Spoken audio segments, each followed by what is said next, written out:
Red 5 standing by. Oh, I have Kathleen Kennedy in my sights. Should I fire? Yeah! Guys, welcome to the James Bond Show. Yes, I am wearing a Star Wars helmet. Luke Skywalker's, in fact.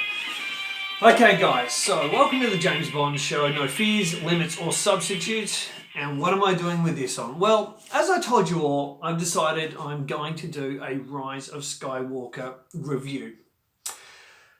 Oh boy.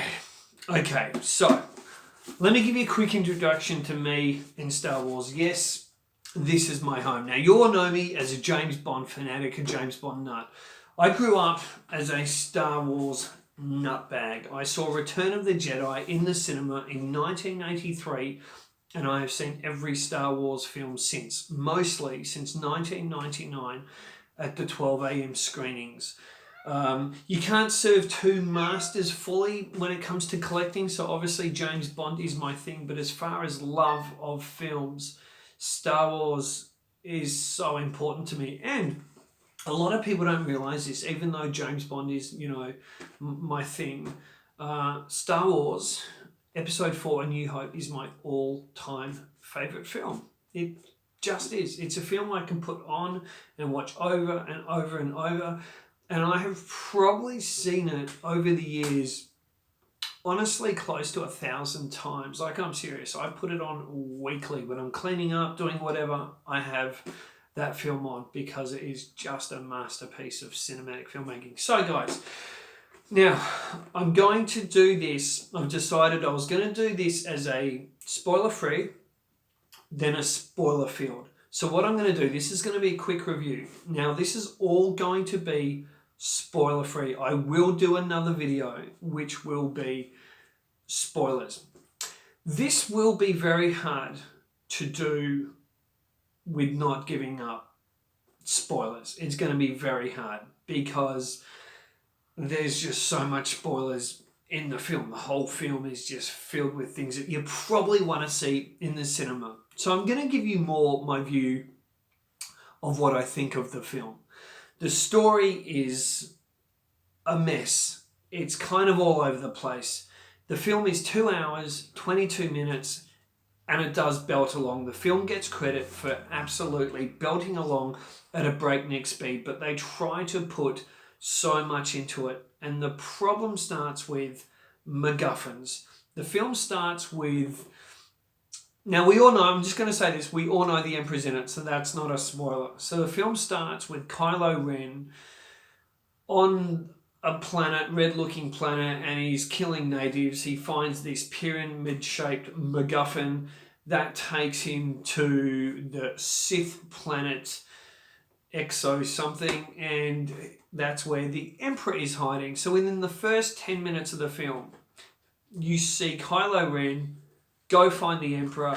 The Emperor's there, and now I've got to be careful what I say, but the Emperor's back, and then Rey's off training, and then she and the whole scruffy nerf herder team, they go off an adventure to find a MacGuffin as well, and they're looking for the Sith planet. And it goes like this for ages. It's quite messy. It really is. So, again, I'm so tired with not giving up spoilers. And the film just goes along the breakneck speed trying to find these kind of MacGuffins. And then Kylo and Ren have to come together in this kind of final confrontation. And guys, honestly, as far as the story, that's all I'm really going to tell you. Now, this is where I'm going to get into the juicy stuff. Again, spoiler-free. My opinion of the film will tell you more than me trying to tell you the story of the film, at the same time trying to avoid spoilers. First of all, I'm going to get into what Disney have done.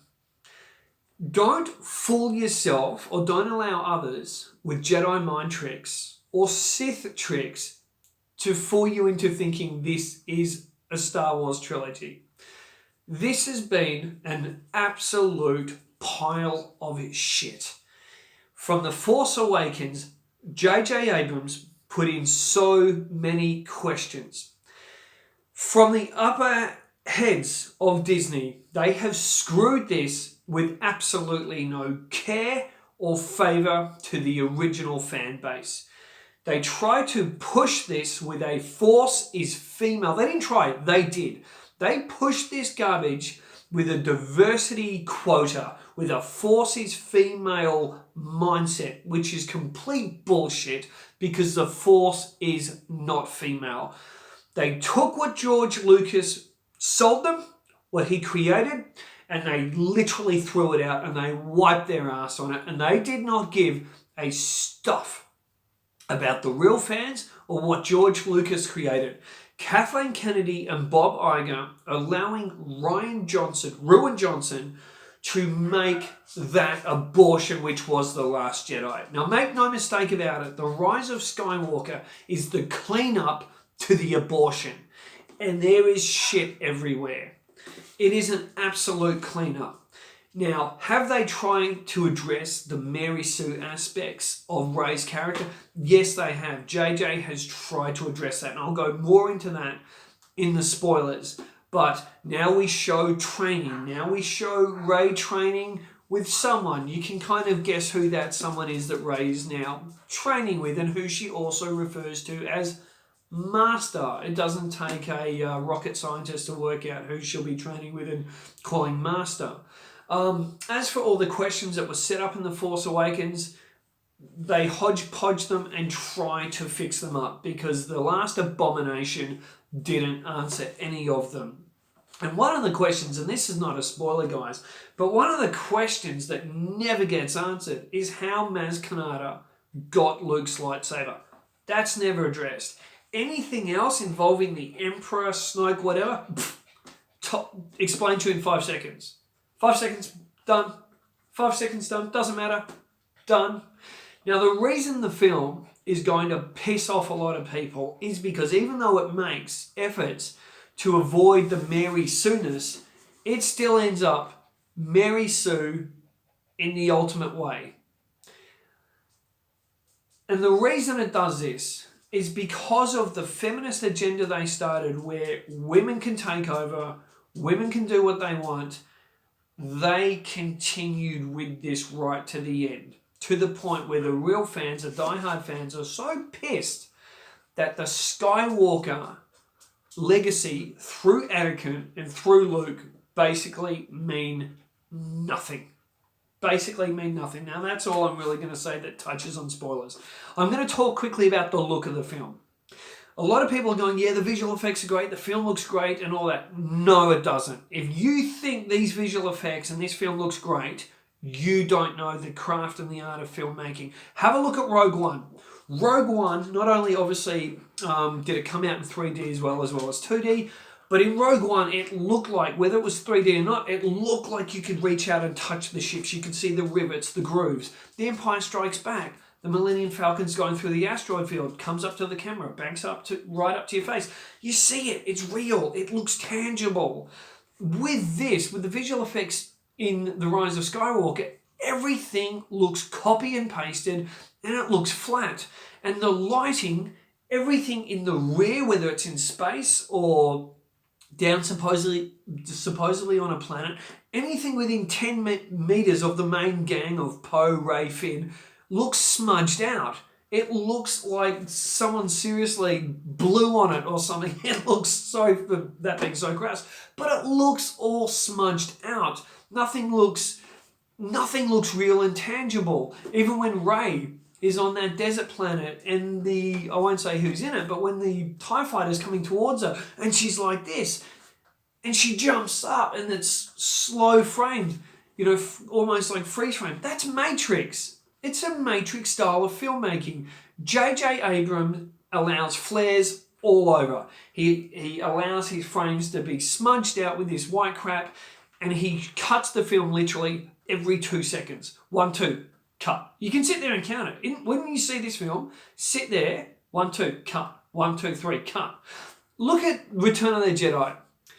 Luke meets up again with Obi-Wan Kenobi after Yoda dies in Return of the Jedi. They talk, and Richard Marquand with George Lucas, as his inspiration behind him, they allow it to breathe. They allow the shots to breathe with nice long takes, long angles. This is just cut so quickly.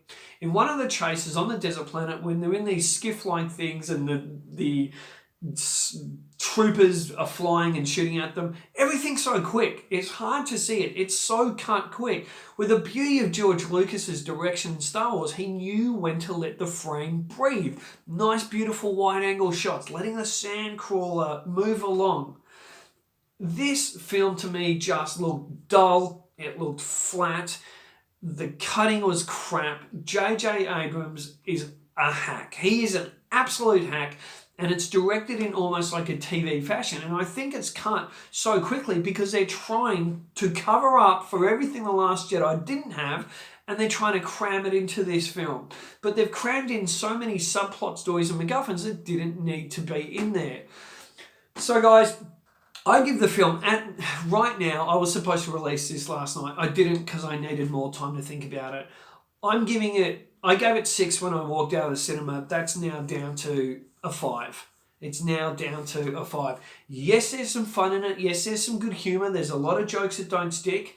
C-3PO is used a lot. Chewie's in it a lot better than he was in The Last Jedi. But R2-D2, you hardly see him. And why they didn't have that camaraderie with R2 and C-3PO is ridiculous. They should have had those two back together for this entire film. I'd love to know if you guys have seen it. Please try and avoid spoilers in the comment section below for other people that read them. But let me know honestly what you think, what you thought of the film. If you haven't seen it yet, if you're going to see it, and if you can kind of see what I mean. The dogs are in protest over this film. So it is rubbish. It's not a great film, guys. And I'm really disappointed with it. I don't think I'll be going back to see it. And I think a lot of people just really won't go back to see it. So, guys, with that, I've got my helmet on. I'm going to go watch real Star Wars. I'm out of here. I've been Krazy Kajeevie. Till next time, keep on bonding. And may the Force be with you, suckers.